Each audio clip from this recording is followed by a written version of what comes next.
नमस्कार प्रिय दर्शकों, कॉस्मिक लैब चैनल में आपका स्वागत है। प्रस्तुत है महाराजा दशरथ के जन्म की कहानी। महाराज दशरथ का जन्म एक बहुत ही अद्भुत घटना है। पौराणिक धर्म ग्रंथों के आधार पर बताया जाता है कि एक बार राजा अज दोपहर की वंदना कर रहे थे। उस समय लंकापति रावण उनसे युद्ध करने के लिए आया और दूर से ही उनकी वंदना करना देख रहा था। राजा अज ने भगवान शिव की वंदना की और जल आगे अर्पित करने की जगह पीछे फेंक दिया। यह देखकर रावण को बड़ा आश्चर्य हुआ और युद्ध करने से पहले राजा अज के सामने पहुंचा तथा उनसे पूछने लगा कि हमेशा वंदना करने के पश्चात जल का अभिषेक आगे किया जाता है, न कि पीछे। इसके पीछे क्या कारण है? राजा अज ने कहा, जब मैं आंखें बंद करके ध्यान मुद्रा में भगवान शिव की अर्चना कर रहा था तभी मुझे यहाँ से 1 योजन दूर जंगल में एक गाय घास चरती हुई दिखाई दी। मैंने देखा कि सिंह उस पर आक्रमण करने वाला है। तभी मैंने गाय की रक्षा के लिए जल का अभिषेक पीछे की तरफ किया। रावण को यह बात सुनकर बड़ा ही आश्चर्य हुआ। रावण 1 योजन दूर वहां गया और उसने देखा कि एक गाय हरी घास चर रही थी, जबकि शेर के पेट में कई बाण लगे थे। अब रावण को विश्वास हो गया कि जिस महापुरुष के जल से ही बाण बन जाते हैं और बिना किसी लक्ष्य साधन के लक्ष्य भेदन हो जाता है, ऐसे वीर पुरुष को जीतना बड़ा ही कठिन है।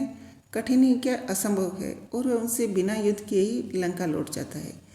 एक बार राजा जंगल में भ्रमण करने के लिए गए थे तो उन्हें बहुत ही सुंदर सरोवर दिखाई दिया। उस सरोवर में एक कमल का फूल था जो अति सुंदर प्रतीत हो रहा था। उस कमल को प्राप्त करने के लिए राजा सरोवर में चले गए, किंतु यह क्या, राजा जितना भी उस कमल के पास जाते वह कमल उनसे उतना ही दूर हो जाता और राजा आज उस कमल को नहीं पकड़ पाए। अंततः आकाशवाणी हुई कि हे राजन, आप निसंतान हैं, आप इस कमल के योग्य नहीं हैं। इस भविष्यवाणी ने राजा आज के हृदय में एक भयंकर घात किया था।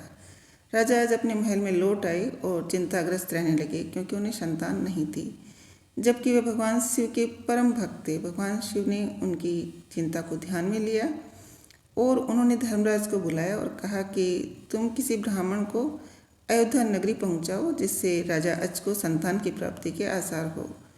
दूर पर एक गरीब ब्राह्मण और ब्राह्मणी सरयू नदी के किनारे कुटिया बनाकर रहते थे। एक दिन वे ब्राह्मण राजा अज के दरबार में गए और उनसे अपनी दुर्दशा का जिक्र किया और भिक्षा मांगने लगे। राजा अज ने अपने खजाने में से उन्हें सोने की अशर्फियाँ देनी चाहिए, लेकिन ब्राह्मण नहीं कहते हुए मना कर दिया कि यह प्रजा का है, आप अपने पास जो है उसे दीजिए।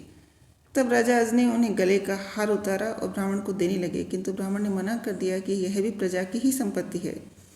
इस प्रकार राजा अज को बड़ा दुख हुआ कि आज एक गरीब ब्राह्मण उनके दरबार से खाली हाथ जा रहा है। तब राजा अज शाम को एक मजदूर का वेश बनाते हैं और नगर में किसी काम के लिए निकल जाते हैं।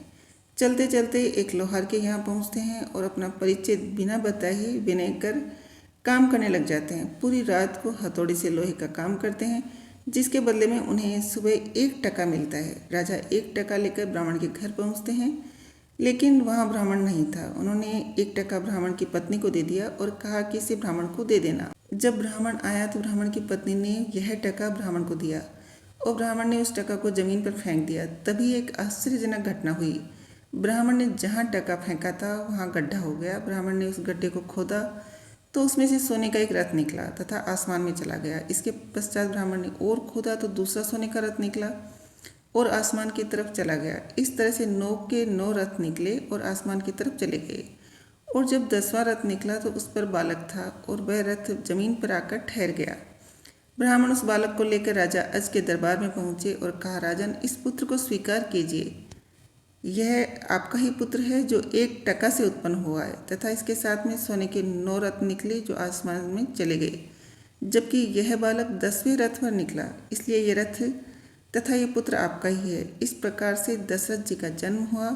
महाराज दशरथ का असली नाम मनु था और ये 10 दिशाओं में अपना रथ लेकर जा सकते थे, इसीलिए दशरथ के नाम से प्रसिद्ध हुए।